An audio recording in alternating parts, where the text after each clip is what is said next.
I pray every day for Imelda. I'm not a religious man, but I do pray, and I think that God will give me an answer. I hope that God will give me an answer before I go to my grave. I think there is someone out there has to let go. They have to break their silence. This pain cannot continue. Just cannot. This is the heartbreaking case of Imelda Keenan, who went missing from Waterford City between December 1993 and January 1994. There is a lot of misinformation out there about Imelda's disappearance, and to those of you familiar with the case, you need to cast aside what you think you know, and those of you that know the truth need to come forward and tell it. It has gone beyond finding the guilty party. The family now, after nearly 30 years, just want Imelda home and want to know what happened to her. She is one of the many people that are missing in Ireland, and there is many more that are still alive, living their best life, knowing the truth. And if I could get all these people into a room, I would. And they'd never leave until they told us where these families' loved ones are. But that's just me, as you all know. Waterford City claims to be the oldest city in Ireland and was founded by the Vikings in 914 AD, and parts of its ancient walled core remain. It is famous for its Waterford crystal, which was founded in 1783, and I'm sure you'd find at least one piece of it in most homes in Ireland and around the world. Imelda was born on the 24th of March 1971, and this case is dear to me as we would both be the same age now. A week ago today she would have turned 52. I think back on my life and I think how much life I have lived, and so it hits me how much Imelda missed out on since her disappearance at the age of 22. While you would consider her a woman at that age, she was just a girl really. She was just 5'4" tall, of thin build, and had beautiful blue eyes, but she was also blind as a bat and would only take her glasses off when taking a photograph, although we are lucky enough to have 1 or 2 photos with her glasses on. This would be relevant to her going missing. She came from Mount Mellick in County Laois and belonged to a large family. Imelda was a country girl who just loved Waterford, and she would visit her brothers Ned and Jerry there from a very young age. She went there on holidays when she was 8 and stayed with her older brothers. They'd go out to Tramore and Dunmore East, and she couldn't believe how close they were to the sea, a far cry from the bogs in Laois. She would tell her brother Jerry that when she got old enough, she would come down to Waterford and work, and she was true to her word. She moved down there when she was 15 and went to school in the Mercy convent, and she just loved the place. By the time she was 22, she had moved into her own little bedsit, was engaged to her fiancé Mark Wall, and was doing a computer course. She had a little cat who she adored, and things were good in her life. Like I said before, Imelda was a woman, but there was an innocence about her. She lived in her little bedsit, a single bed, with a Mickey Mouse poster over it, and so you could definitely say she was not a woman of the world. I heard one story where her niece was visiting and she wanted to experience hitchhiking, which was a real thing back then. If you lived out in the country, that's how you got around. But Imelda knew better, and she said to her niece, "Oh no, you could be kidnapped." So while Imelda had an innocence about her, she was no fool. I don't have exact dates of when Imelda went missing, but she was reported missing on the 3rd of January 1994. But this does not fly with me. Also, the media have put her going missing in with the Vanishing Triangle cases, which to me is a distraction, just like what they did with Fiona Sinnott. Imelda went missing 10 months after Annie McCarrick and a year and 11 months before Jojo Dollard. But like Fiona Sinnott's case, and unlike the other two, I think the answers to Imelda's disappearance lies closer to home, and I will be exploring this. On the evening of Monday, the 3rd of January, Mark Wall, Imelda's then fiancé, contacted Imelda's brother Ned to say she had left the flat at 1 p.m. to collect her social welfare payment at the local post office and had not returned. However, this was a delayed bank holiday, as New Year's Day that year had fallen on a Saturday. This meant that there were no post offices open that day. While the media and Gardaí have focused on this as truth, I would beg to differ. I can guarantee you that anyone on social welfare payment would not make this mistake.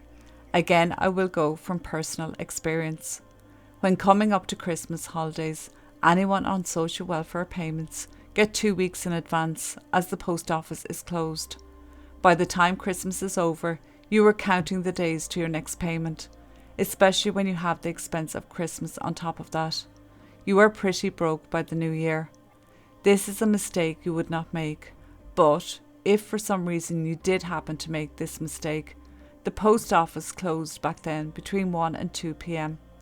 Why would Imelda leave at 1 p.m. to walk a 6-minute walk to the post office, with every shop closed, and hang around more than 50 minutes in the cold until 2 p.m. when the post office would reopen? This makes absolutely no sense at all. Also, in February of 1994 of that year, there was severe flooding on the Keys. While this may not have been the case for the time Imelda disappeared in January, it is possible there was flooding around this time also, and the possibility of walking to the post office was next to impossible. Imelda also left behind her glasses, cigarettes, purse, her little cat who she adored, and had little or no money on her. I say this as one of the speculations put forward to the Gardaí was that she met up with a guy and ran away with him. This suggestion was put to Mark in a personal setting, and Mark didn't bat an eyelid. Not a boyfriend reaction or a fiancé reaction to a suggestion that the woman you were going to marry ran off with another bloke. Very suspicious. Speaking of the fiancé Mark Wall, everyone tends to look towards the last person to see the victim alive, or those closest to them, and yes, I say victim, as Imelda is gone so long now, she could not be considered anything but. Mark was a bit older than her. I'm not sure how much older, but considering Imelda would be 52 now, and this being a recent photograph of him, he looks 70, or else time has not been too kind to him. Anyway, the Gardaí seem to have missed this memo on looking into Mark. You see, when Imelda went missing, he was brought into the station for questioning, and years later he would be asked to take a lie detector test, which he would refuse to do. He told the story of how Imelda got up that morning, made him a cup of tea, and told him she was heading out to collect her welfare payment at the post office. It would be the last time he'd see her. Now, Imelda and Mark were engaged, but it was no fairy tale. Mark liked the bit of control, and Imelda was quiet, and looking at the head of him, I'd imagine he'd be a bit intimidating to say the least. He was a popular character back in the day, a member of a band called Spellbound, and they entered competitions like Battle of the Bands. Of course, Mark being in a band attracted a lot of female attention, but one woman who caught his eye was his best friend's girlfriend. I can't name her for legal reasons, but after Imelda went missing, he would go on to have a relationship with this woman, and they would have a child together. I can tell you, after seeing this woman's photograph, she is the stamp of Imelda, but not a natural beauty like Imelda. Imelda would have hung around with the band, obviously, and would attend their nights out playing in the Three Ships pub, Stone Court and the Metroland, and she would have been totally unaware of what was going on under her nose.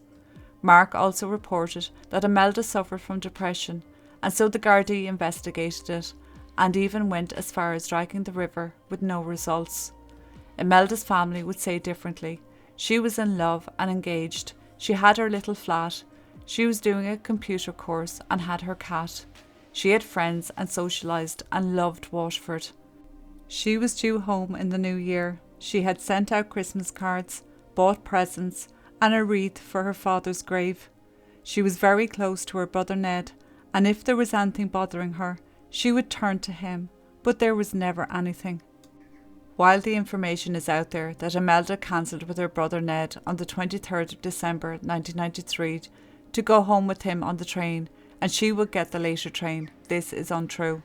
For one, Ned always drove home to Mountmellick and wouldn't have been getting the train. There was no arrangements made for Imelda to go home for Christmas. This is why the family didn't panic when they hadn't heard from her. A week before Christmas, one of the brothers met Imelda in town for tea, and this is the only confirmed last sighting of Imelda, bar Mark Wall. But there was a woman that worked as a secretary at the local doctor's who claimed to have known Imelda.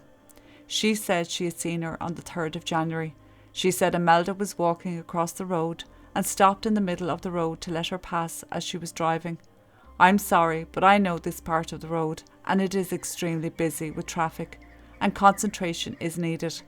Plus, as beautiful as Imelda was, she was generic looking, small, petite, long dark hair, and the biggest thing was Imelda's glasses were back in the flat where they would be found later, and she always wore her glasses, so without them she was unrecognisable, especially to someone in a car.